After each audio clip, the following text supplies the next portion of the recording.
In our first session for this series, we're gonna talk about external authentication with Radius. I'm gonna make an overview of the technology of the feature, and we will also take a look at an example of how to integrate FMC with ICE using Radius. And the goal of this configuration is gonna be, of course, to communicate our FMC, tell it which external database, user database to use to authenticate management access to the FMC itself. And there are actually two ways as how you can accomplish this. One method is to use LDAP, and the other one is to use a Radius database, a Radius server, which is going to be the focus in this session. In order to use an external authentication database stored on a Radius server, we will have to configure a so-called external authentication object. And this is what is going to eventually represent our Radius server, and this way also the database itself. The object is going to be composed of several components.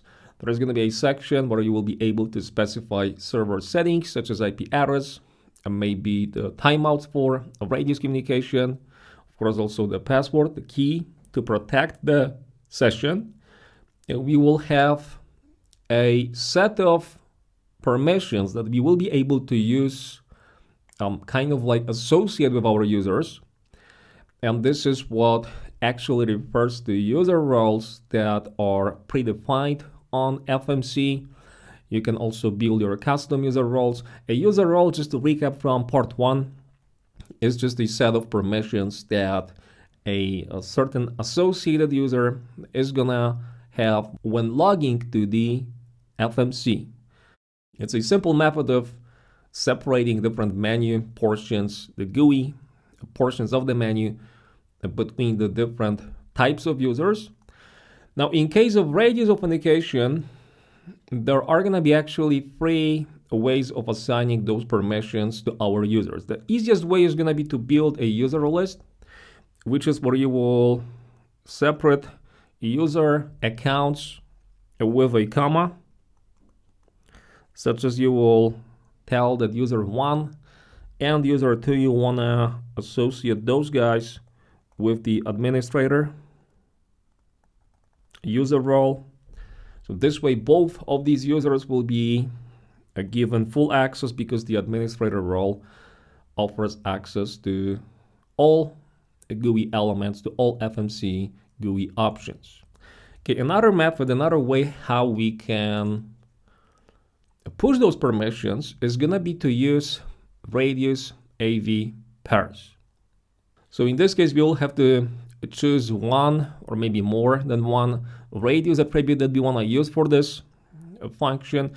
Typically, it's going to be the attribute number 25, known as a class attribute, where you will specify the group of users you want to bind to this particular permission.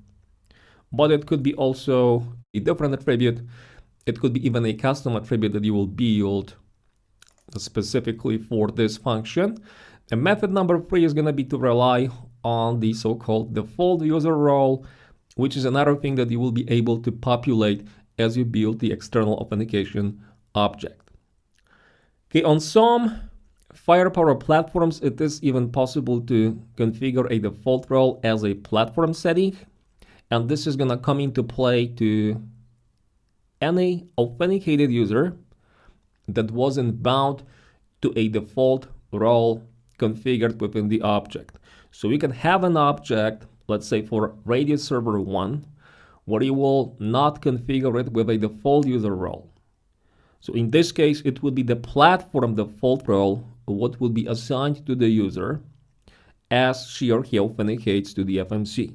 But this option is not available on the virtual FTD. It is also possible to restrict access to the FMC's command line, to the shell. By default, it's only going to be the admin user, the default account, what will have access to the shell. All other users will not, unless you add them to the CLI shell filter text box.